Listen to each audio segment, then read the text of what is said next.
Hey guys, how are we feeling today? I'm feeling fantastic. Shout out again to Carl Young. Man, your comments like absolutely make my day. I'm always happy to read comments, but you seem like such a cool guy, and I'm really glad that you're liking the content. Honestly, it's just very refreshing. So I'm really glad. I'm really hoping that you're enjoying the Titan Quest part of this because literally no one else cares. It's just you and me, man. I've already shown you the skills, and I changed my main weapon to the Ichthian Wamper from this, the Hand of Kairos. I changed it to the Wamper, but I'm not so sure. Maybe I'm gonna stay with the blues.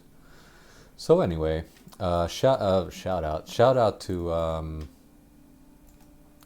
Santi, another cool guy. He's been keeping up with the videos too, and he seems to be enjoying the commentary a little bit more. So, hey Santi, and hey Kande and Marcus.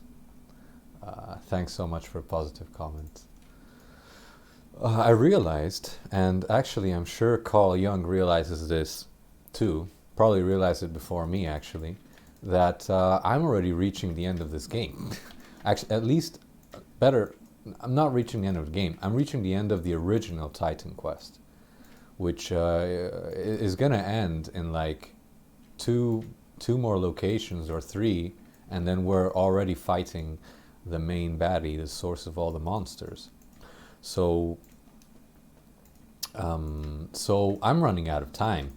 So I'm gonna try to make this quick, and I'm gonna try to, I'm gonna try to fight and these monsters slower. Thing is, we're actually getting pretty good with our weapons and stuff. So our gear is getting good. So we're really blasting through the game. We gotta kill this terracotta sorcerer guy. This guy is actually pretty hard to kill, but we're really resistant to everything, and we've got high armor and stuff, so we're owning him pretty good. And we're gonna level soon too. Today I wanted to continue with the story, just like really quickly. Basically, what I'm going to talk about today is the radiation treatment itself, which I think many people were waiting for. So now you finally get to hear what radiation treatment's like. And radiation was actually the hardest part of this entire ordeal. In fact, the last month and a half that I spent in the hospital was the hardest part of fighting leukemia. The chemo was tough enough because it's long term, but the radiation treatment short term but extremely intense. Basically your entire body's under attack to a way bigger extent than the chemotherapy is. I'd compare it to, let's say, if you're going through chemo is sort of like a marathon, yeah, and radiation treatment is a sprint, so it's much more intense. Let's check this out. So yeah, so what happened? Well, they got me into the hospital eventually, and they got me in, and this was right when the plague of 2020 began, so the lockdown and all that, the quarantining. So I got in the last moment, and after that everyone was on edge about making sure I didn't get any coronavirus, because as someone who was gonna have their immune system completely compromised, I was extremely susceptible to the effects of the virus. I was one of those people that if I caught it, I'll probably die. So yeah, so they got me in. They did chemo for 3 days. I felt all right. I'm pretty much a veteran with this sort of stuff, so I was like, it's fine, no problems. And then they were like, okay, radiation treatment. So I had to I had to use an ambulance. They actually took me to the radiation thing, which was like 3 blocks away, with an ambulance. And sometimes I'd have to wait hours for my turn in the ambulance because, I don't know, like the radiation was taking too long for the other patients, or the machine wasn't ready.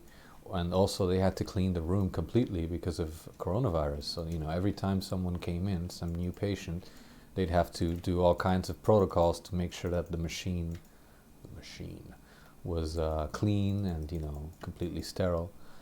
So, I walk in, and basically the entire facility is a reception area and then the machine.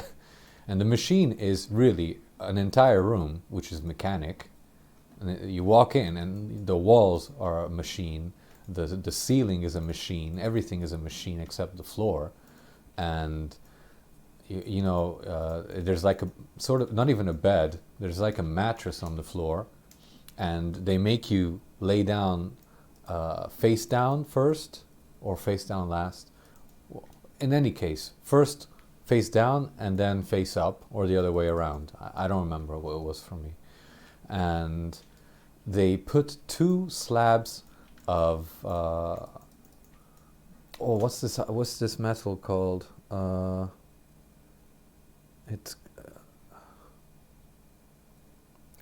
can't believe it. That thing that they used to have in paint. God damn it! This metal that they used to put into toys, and it's poisonous. I don't know. I'm at a loss of words. I don't remember. It's this thing that resists radiation. Okay, God damn it! Some of you might know what I'm talking about. In Spanish, it's plomo. In English, I don't remember what it. It'll come to me. So they put 2 slabs of metal that resists radiation on your chest, and these slabs are supposed to protect your lungs.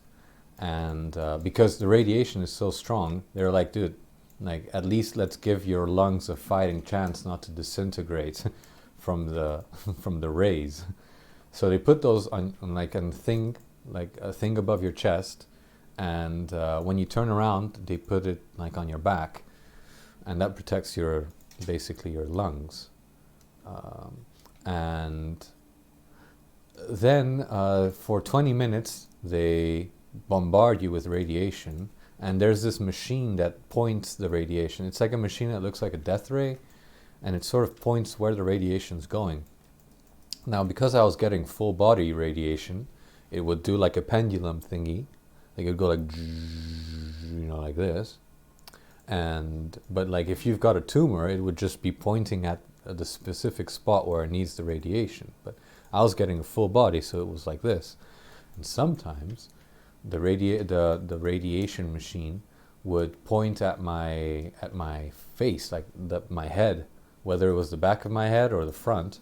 It would be pointing there, and I realized it would stimulate my optic nerve, and that would make me hallucinate these flashes of light, which I would describe as shooting stars. They looked like stars flying like at me, and it was super cool. It was like this show of lights. And I remember after my first radiation treatment, after the 40 minutes, I was feeling fine because, it was my first session. And I remember I talked to the doctors that work at the radiation center thingy, and I'm like, what are those those stars? Like, oh man, that was so beautiful. And they're like, what are you talking about? I'm like, like the hallucination like that people get when the ray points at them. And they treated me like a complete idiot. They were like, what are you talking about? Like, that's the stupidest thing we've ever heard. There's no such thing as hallucinations. What are you, like, stupid or something? And I'm like, guys, like, come on. Like, I'm not an idiot, all right? Like, at least I try to be smart. Please don't tell me I'm the first patient that tells you this. And they're like, yeah, you are. I'm like, guys, this is probably the exact same thing that astronauts observe when they're in space. The radiation in space, because they have no protection from the atmosphere, the radiation hits their optic nerve, and they see flashes and sort of like shooting stars. And they're like, oh, I've never heard about this either, but none of our patients have ever told us anything about lights. But let me tell you, that's because no patient was man enough to admit that they were seeing things. So I was like, yeah, well, it's real, okay, God damn it. And they're like, whatever, what if you say so? It was real. It's not even important. I don't know why I was getting so pissed, but I just, come on, okay, it's real. And so they would send me home, and I was going to get, and I did, the plan was to get 6 sessions twice a day, so 3 days of radiation therapy. And then I'd get the transplant. So I get home after the first session. I get home and I'm feeling great. I'm like, the nurses come in like, hey buddy, how you doing? I'm like, I'm feeling fantastic, Joanna. I'm feeling absolutely great. In fact, I'm hungry. And they're like, are you sure you're hungry, pal? And I'm like, yeah. And they're like, really? Are you really hungry, or are you just saying that? And I'm like, again, like everyone's treating me like a stupid person. I'm like, yes, I'm hungry. And they're like, are you sure you're going to eat your food? And I'm like, yes. And they're like, okay, we're going to ask for food then. And on the clock, like exactly 20 minutes after leaving the radiation center, 20 minutes exactly, I look at my watch because I notice that I feel this, like my blood pressure was lowering at an incredible rate. Like suddenly I felt no blood in my face. My ears started to ring. I couldn't hear what I was watching. And I just felt really dizzy. My eyes were doing like this crazy, like shaky thing. And I'm like, oh God, something's wrong. I'm like, something's definitely not right. And I was right. Something was definitely not right, because I ran to the bathroom and I puked super hard, like with violent puking. What's this thingy? I puked super hard, and I called the nurses, and they came immediately. And they're like, "Oh, you're puking?" And I'm like, "Yes, I'm puking. What's going on with me?" And they were like, "Well, you're having the effects of the radiation." And I'm like, "Is it gonna get worse?" And the nurse comes in, and she like gets down to my level and says, "Listen here, kid, it's gonna be worse, and it's not gonna stop until you leave the hospital. Like it's gonna be this for your entire stay." And that's when I realized, because my girlfriend had told me, nothing's gonna change, you're gonna be the same guy when you get out, don't worry. But I realized that moment when I started puking and I felt the first radiation therapy symptoms, I realized nothing is ever going to be the same.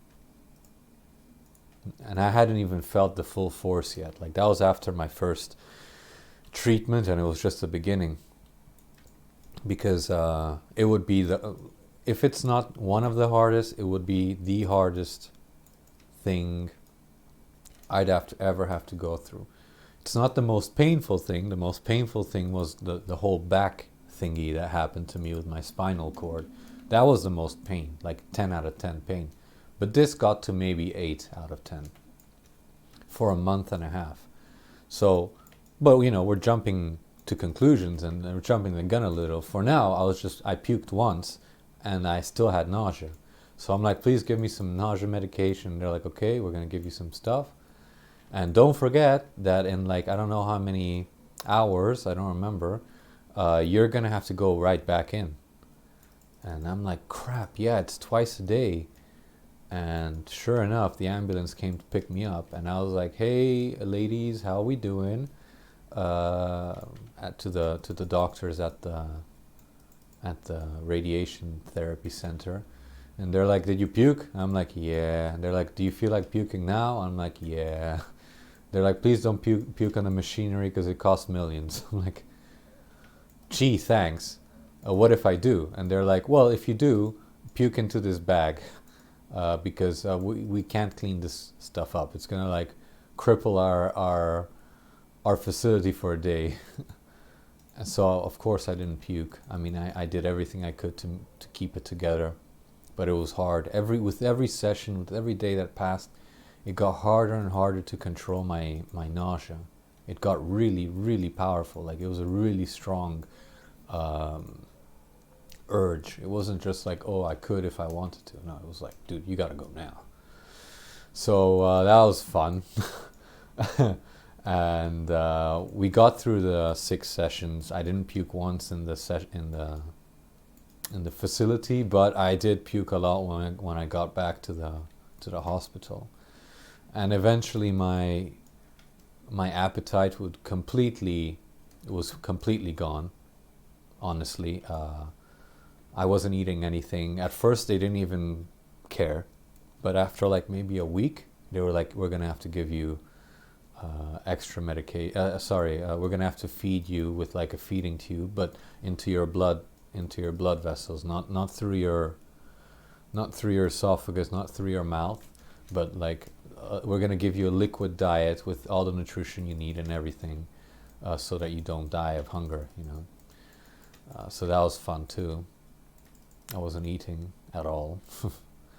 And then this, like, you imagine it as like it starts off easily, like, oh, you're feeling kind of pukey, feeling kind of nauseous, and then it just escalates.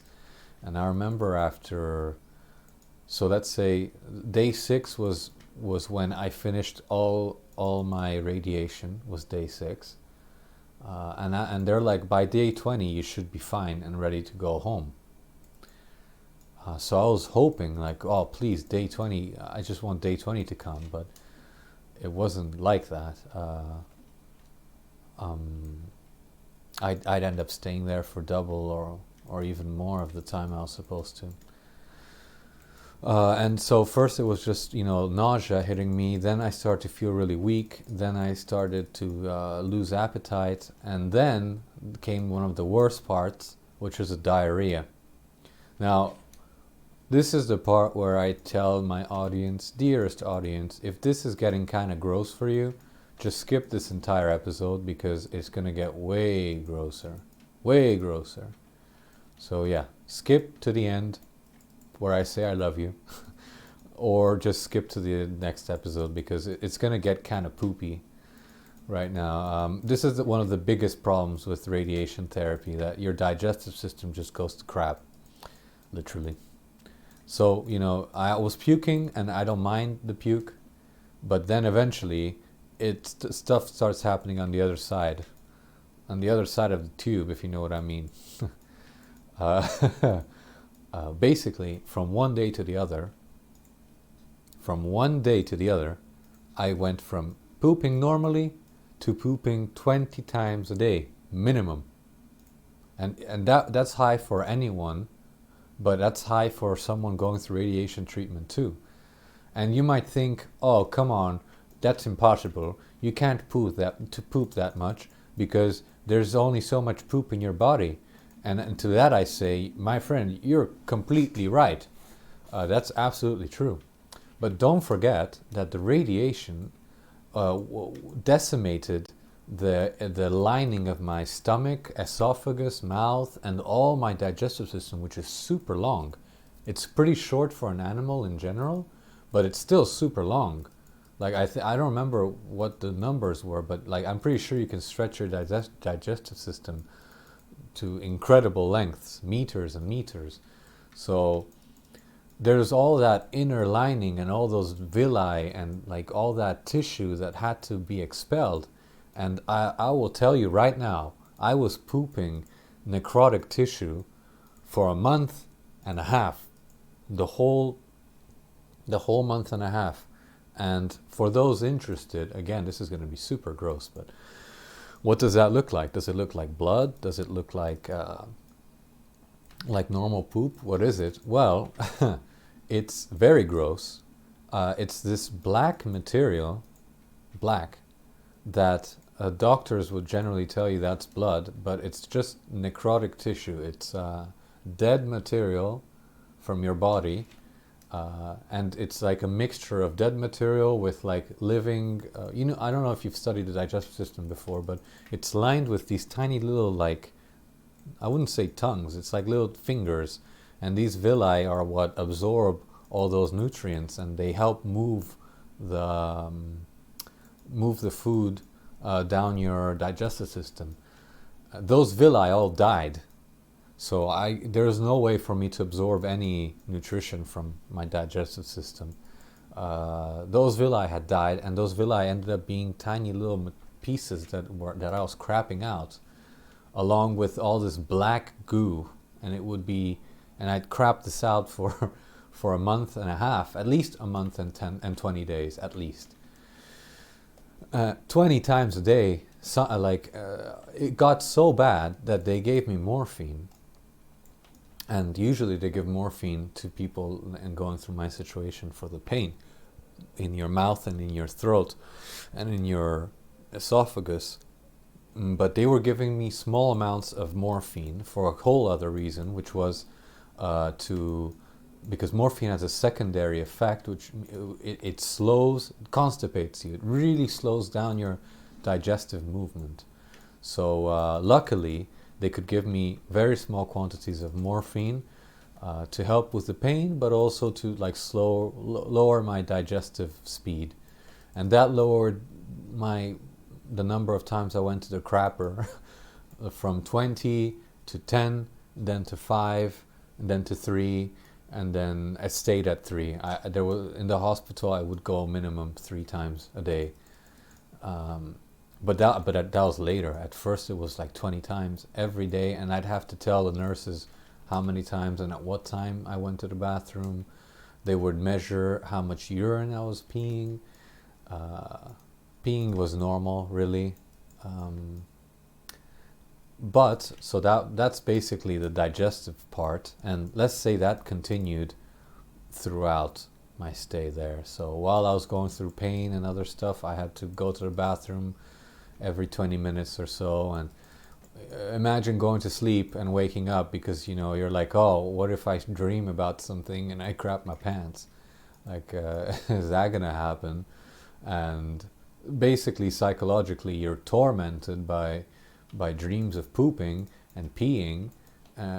It's just the psychological weight of something like digestive problems is super high. So if someone's going through that because of something that happened in their life and it's not something temporary, believe me, I have a feeling I know what you're going through, and I'm truly sorry. I wish there were a solution, because that's so depressing.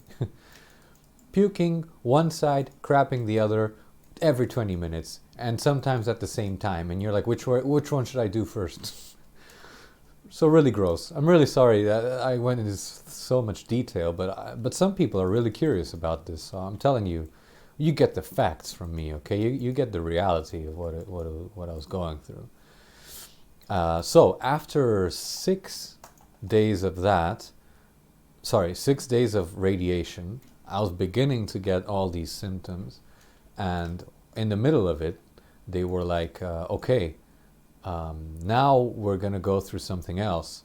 Now that we are finished with the radiation, we're going to wait 1 or 2 days for the radiation to have its effect to kill your bone marrow, and then we're going to get your new marrow. So we're going to extract it from your mom, who's the donor, and we're going to get that marrow. We're going to inject it right into you, like the moment, like 2 days or 24 hours. I don't remember because time, but it's like, imagine 1 or 2 days. We're going to put it into your body, and then we're just going to have to wait and pray and see how your body reacts. If it's going to be what's called a good seeding or a bad seeding. Seeding, I think it's in English, it's like that. It's called that, which means that like the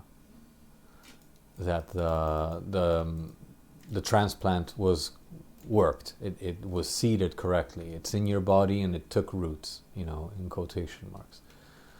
So, we have to get your bone marrow. So they called my mom in. I never got to see her. My mom was keeping me up to date with her injections. She was doing everything fine. She was such a fighter. Really, she never complained ever about having to inject herself, even though I'm pretty sure she's afraid of injections and needles and stuff. And she told me, I'm in the hospital. They just put in the catheter into my neck, but I'm feeling fine. I'm doing okay. They're extracting the bone marrow now, and like 4 hours later, they're like, okay, they've extracted everything they need. It should be on your way. And then like 20 minutes after I get that text, like I'm feeling like crap, super dizzy. The worst parts of the radiation are hitting me. Like I'm starting to get pain in my throat. You know, I can barely see. I can't pay attention to anything. I get this text like, it's on its way, it's on its way. And 20 minutes after that, my doctor comes in and he's like, this is it, pal. You're gonna get your bone marrow. And one of the nurses comes in carrying the bone marrow like it's Jesus Christ himself. And I'm like, oh my God. Like I look at it, I remember like they're walking in and they bring this bag of like this thick blood, and I'm like, holy crap, that's life. Like that's the spice melange, okay? That without the spice, what was the quote? He who controls the spice controls the universe. That's from Dune. It's like a book series. That's how I felt. That's exactly how I felt with that spice, like with the bone marrow. I was like, this is life. Okay, this is gonna make me live. It's like the most precious material thing in my life right now is that bone marrow, and the doctor would connect it to my catheter thingy, and it would go straight to my heart. And I remember I was just there like looking at this bag, and the doctor and the nurse remained there for half an hour while that blood went into my body. And I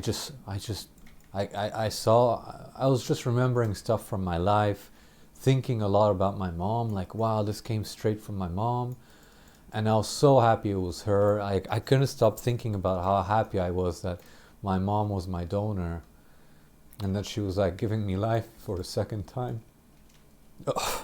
And it's powerful stuff. Like anyone who's gotten a donation, any sort of like body donation, like organ transplants, they know exactly what I mean. Like someone else is giving you life, you know?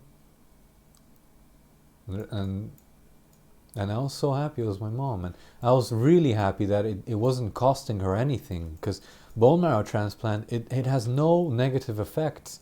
Anyone can do it, and it's painless. Like, you have to get injections, yeah, but it's painless compared to, you know, surgery or anything like that. And